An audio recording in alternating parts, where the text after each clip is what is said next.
uyni S shaklda qurishgan ekan. Ketovash chekkadan boshlab bu yoqqacha kelaveradi. Vassani qoqib berishgan, tayyor qilib. Usta akalar kelib, mana materiallarni chiroyli qilib solishib, lombozga tayyor qilib qo'yishgan. Xudo xohlasa, naryoqdan quyib kelishyapti, ko'rsatib o'tdi. Mana bu tarafdan quyib kelishadi. Va bu tarafni ham tugatib berishadi. Mana akalar. Akalar, uyni qurib bitkazgandan keyin eng asosiy qismi tomga lomboz qilish bo'ladi. Ko'pchilik o'ylanadi, loydan lomboz qilganim yaxshimi yoki penadanmi?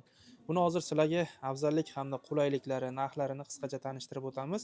Hozirgi manzilimiz Andijon viloyati Buloqboshi tumanidan bo'ladi. Mana ustakalarimiz ishni endi boshlagan holatida sizlarga qisqacha hisob-kitoblarini qilib chiqarib beramiz. Ustaka hormang. Assalomu alaykum. Assalomu alaykum. Charchamayapsizmi? Rahmat aka sizga. Kimsiz? Xo'p, ustaka, bu yerga necha kvadratga penadan lomboz qilib beryapsizlar? Xo'p, bu yerga 180 kvadratga 5 santimetrdan lomboz qilib beryapmiz. Aha. Xo'p, buni 5 santimetrligi qanaqa bilishdi? Misol uchun ko'pchilik qanaqa bilasizlar desa, xo'p, mana shu rekamiz hozir 5 santimetr. Endi quyishni boshladik. Buni xudo xolisi to'ldirib, ustidan yana bir 5 dan ko'ra qalinroq qilib beramiz. 5 santimetrimiz 35 ming so'm, 7 santimetrimiz 45 ming so'm. Xuddi shunaqa mana tagiga soladigan materiallari ham o'zimizdan. Bizga vassa qoqilgan zarduvol xuddi shunaqa 2 qator, 3 qator balandlikda bo'lsa, shuni ustiga biz materialni solib, penani bosib beramiz chiroyli qilib. Aha. O'sha material ham narxlarning ichida bo'ladi. Ha, hamma yo'g'i ichida. Uyda egasidan faqat svet, tok, bolalarga obed. Aha. Buni loydan afzalligi bu yorilmaydi. Mana hozir quydik, mana sifati ancha yaxshi. Aha. Xo'p, buni necha xil nimasi bor santimetri? Aytaylik 5 santimetr, qalinroq qilmoqchi bo'lganlar bo'ladi. 5 santimetrdan boshlanadi. 5 santimetr, 7 santimetr, 10 santimetrgacha. Aha. Narxlari qanaqa? Xo'p, narxlariga kelsak 35 ming so'm 5 santimetr, 7 santimetr 45 ming so'm, 10 santimetr 70 ming so'm. Hamma mahsulotlari o'zimizdan. Aha. Ha, o'sha narx ichida hamma gipslarni, semenlarni o'zingiz olib kelasiz. Hamma yo'qda o'zimiz olib kelamiz. Juda yaxshi. Xo'p, endi buni afzallik tomoni qishda issiq, yozda salqin qilib issiq sovuqni ushlab beradi. Aha. Juda yaxshi. Xo'p, garantiyasi qanaqa bo'ladi? Ko'pchilik shunga qiziqadi aka. Ha, garantiyasi misol uchun 5 santimetr quysa, endi ustida ja ko'p yurmash kerak. Aha. Endi postoyanali g'o'zapoy olib chiqib, bo'lmasam o'tin shoq olib chiqib, unaqaga qiladigan bo'lsa 7 santimetrlar qulay bo'ladi. Qalinroq qilaverish. Qalinroq qilaverish kerak.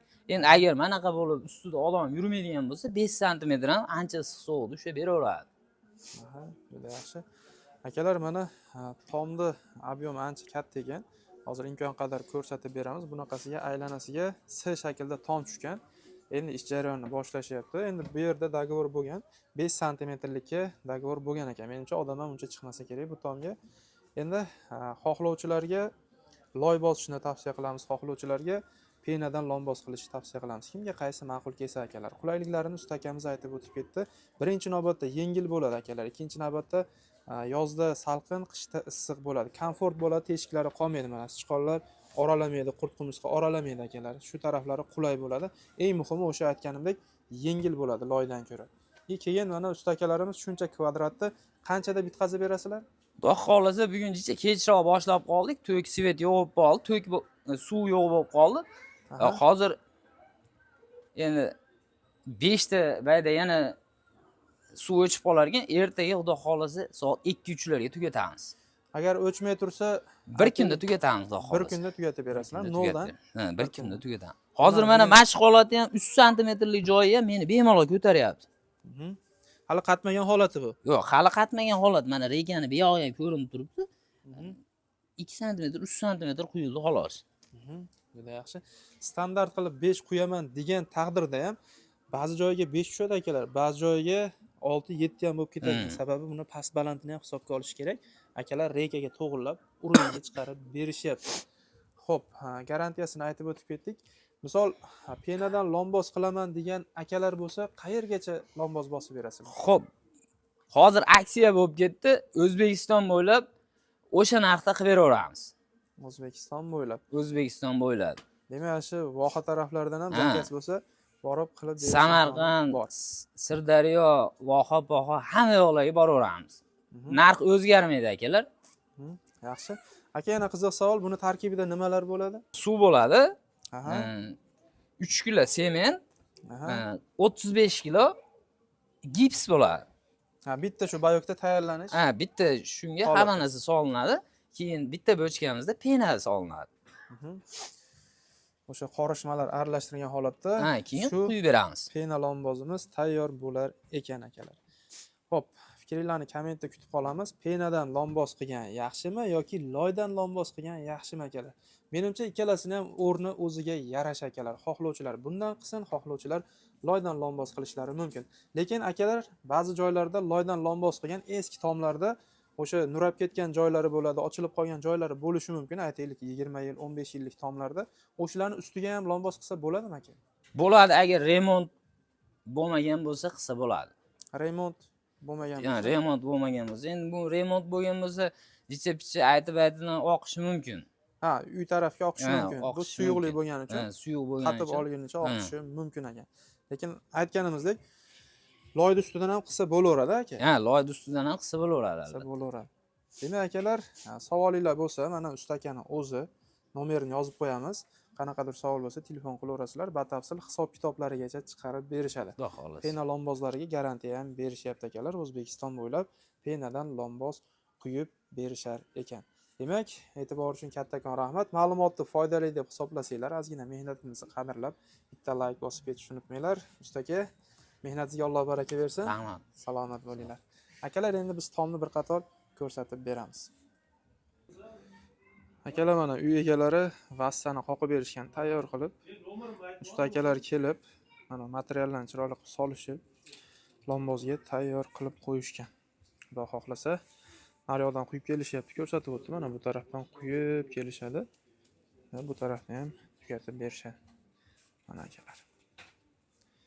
Xudo xohlasa bir xil bo'lib, chiroyli holatda chiqadi. Kvadrat anchagina katta. Uyni S shaklda qurishgan ekan. Ketovash chekkadan boshlab bu yoqqacha kelaveradi akalar. Agar sizlarga ham shunaqa xizmatlar kerak bo'lsa, bemalol aloqaga chiqaverasizlar. Usta akalarimiz ko'ngildan chiqarib, chiroyli qilib xizmat qilib berishadi.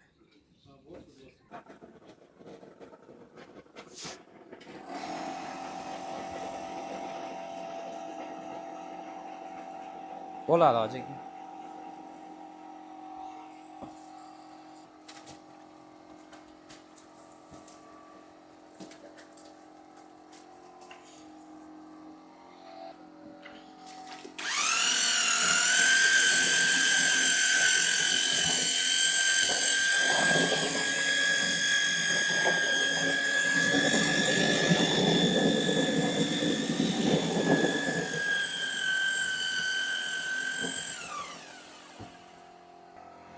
Teparoq qilib